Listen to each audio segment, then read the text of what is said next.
If you spend any time falling down television rabbit holes on the internet, you've probably seen the rumors, dramatic thumbnails, wild videos claiming that Robin Scherbatsky's 5 dogs disappeared from How I Met Your Mother because a lead actor was actively abusing them on set. Let me stop you right there. The dogs were not being abused by the cast, but the production, the budget, and the physical health of the lead actor absolutely were. In early season 1, these 5 dogs were Robin's defining character trait. They were her entire identity. But by the middle of season 2, they vanished without a trace. For a show famously built on intense, meticulous continuity, a show where future Ted remembers every tiny detail, this sudden disappearance felt like a massive glitch in the Matrix. Fans noticed, and for years, they demanded answers. Today, I'm going to give you the exact blueprint of what actually happened. The dogs didn't leave because of one single bad incident. They disappeared because of a perfect storm of medical liability, massive financial hemorrhaging, and a narrative failure that almost ruined Ted Mosby's character. Before we can understand why the dogs had to go, we need to understand why the writers put them there in the first place. In sitcom writing, giving a character an exaggerated quirk is a quick way to make them stand out in a high-density comedic environment. For Robin, the writers chose a pack of 5 massive dogs, but this wasn't just cute background decoration. It was a giant, flashing keep out sign for human intimacy. Think about who Robin is. She's the ultimate lone wolf, terrified of commitment, fiercely independent, deeply skeptical of romance. The writers deliberately chose specific breeds to represent her chaotic, guarded personality. The Saint Bernard, weighing between 100 and 180 pounds, functions as visual shorthand for taking up space. A dog that size in a small apartment physically blocks out room for anyone else. The Dalmatian represents Robin's high-energy, work-first personality. Dalmatians are working dogs. They need a job to do. And then there's the Chihuahua, the tiny outlier that represents her chaotic dating history because, as the show later reveals, all 5 dogs were gifts from ex-boyfriends. The entire point of this pack was to create a symbolic barrier. Ted Mosby is the ultimate romantic. He wants a wife, a house, the perfect love story. Robin's 5 dogs represent the exact opposite. They represent a full, chaotic life that has zero room for a husband. They were a direct challenge to everything Ted believed in. To really understand why Robin clung to this giant pack, you have to look at one of the most bizarre pieces of her backstory, the legend of Sir Scratchawin. Sir Scratchawin was Robin's beloved childhood dog, but her father was completely incapable of dealing with normal human emotion. So instead of telling young Robin that her dog was dying, he told her an incredibly elaborate lie, that the dog had undergone a miraculous experimental procedure called a canine testudinase cerebroxenograft. Translation, he told her they put her dog's brain into a turtle. And Robin totally bought it. She believed this for a huge chunk of her childhood. While the show plays this off as a joke about her emotionally stunted upbringing, it actually reveals something important. Robin is completely willing to accept convenient lies to cope with loss. Because her childhood pet was taken from her through deception, her adult obsession with 5 dogs was a subconscious attempt to overcompensate, surrounding herself with a giant pack so she'd never have to feel that specific type of loss again. The dogs were a brilliant storytelling device, but in the real world, they were an absolute production nightmare. To understand why, you have to understand how I Met Your Mother was actually filmed. It used a hybrid multi-cam model, not recorded in front of a live audience, but shot like a movie, out of order, with quick cuts and complicated visual jokes, then edited together to feel like a traditional sitcom with a laugh track added later. This style requires lightning-fast precision. Every second of comedic timing has to land perfectly. Now imagine maintaining perfect comedic timing with 5 living, breathing, completely unpredictable animals in the room.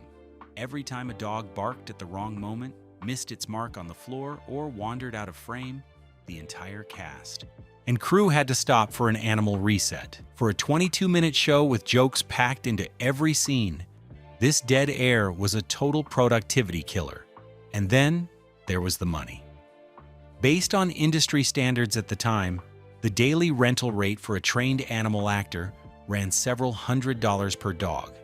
But union rules and animal safety standards require one professional handler per animal, adding another significant layer of cost on top. Once you factor in administrative fees, the production was spending thousands of dollars every single shoot day just to have dogs sitting quietly in the background.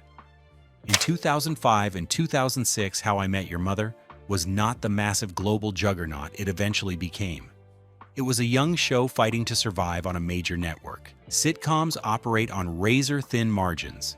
Spending a significant chunk of your episodic budget on background animals that constantly ruined takes was a financially unsustainable decision that couldn't last. But the wasted money and the ruined takes weren't the real tipping point. The absolute breaking point was a medical emergency that almost cost the show its lead actor. Josh Radnor, who played Ted Mosby, is severely allergic to dogs. And not in a gets a little sniffle kind of way. We're talking about a serious medical liability that fundamentally changed the conditions on set. During scenes filmed inside Robin's apartment, the production had to implement an allergist on standby protocol, meaning emergency medical personnel had to be present on set at all times, just in case Radnor had a severe reaction. To understand why he couldn't just take an antihistamine and push through, you have to understand the science of pet dander. Dander is made up of microscopic flakes of skin, saliva, and protein particles so small they're essentially invisible. But unlike regular dust, pet dander is jagged and sticky. It clings to everything.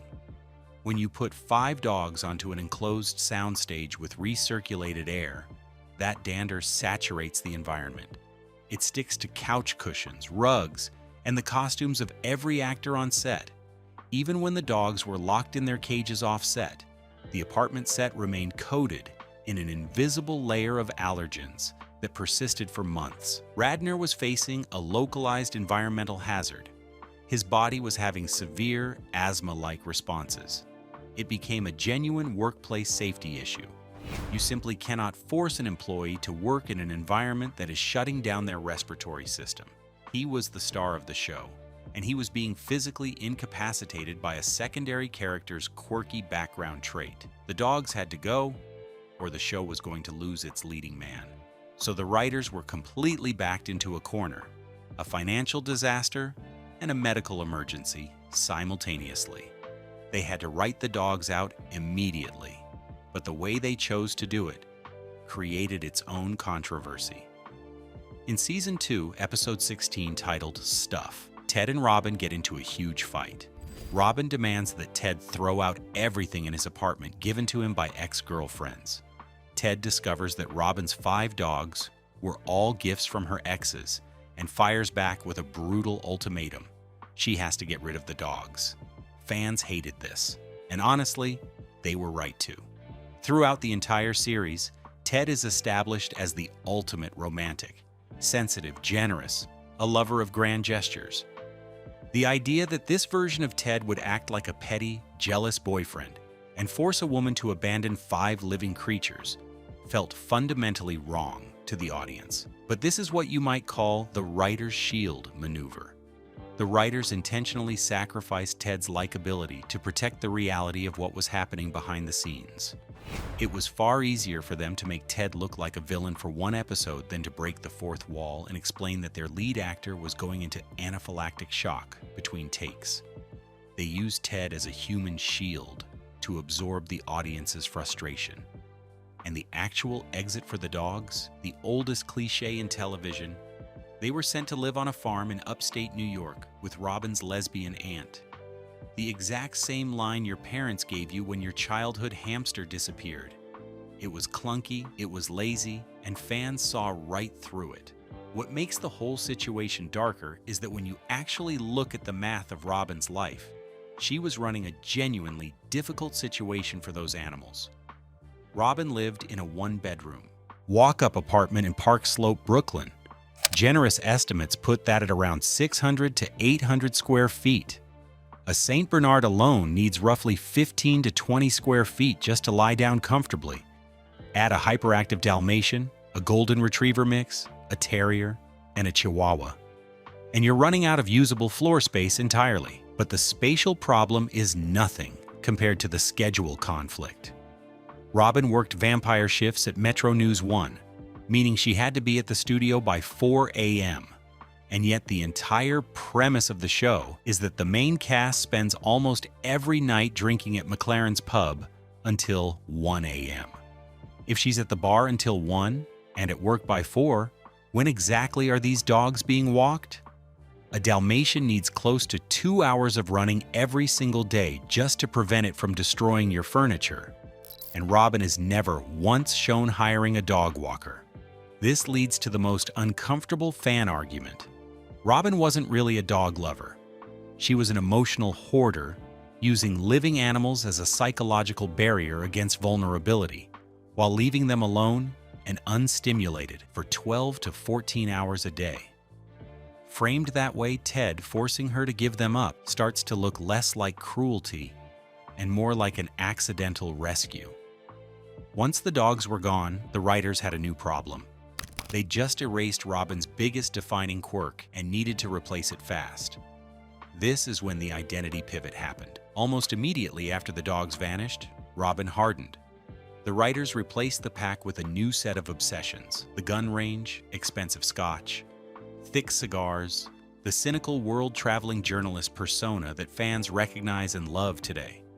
From a production standpoint, this was a massive upgrade. A bottle of prop scotch and a fake cigar are infinitely cheaper and easier to manage than 5 living animals. You don't need a licensed handler to watch a whiskey glass sit on a table. The removal of the dogs was the exact thing that allowed the writers to transform Robin from quirky girl next door into the fully realized, complex character she was always capable of being. But the creators never forgot about the dogs. Carter Bays and Craig Thomas knew the exit was clunky. They knew fans were frustrated, so in the series finale, they made one final gesture. We get a flash forward to 2030, an older, world-famous Robin Scherbatsky in a massive New York apartment, and surrounding her, 5 dogs. This wasn't an accident.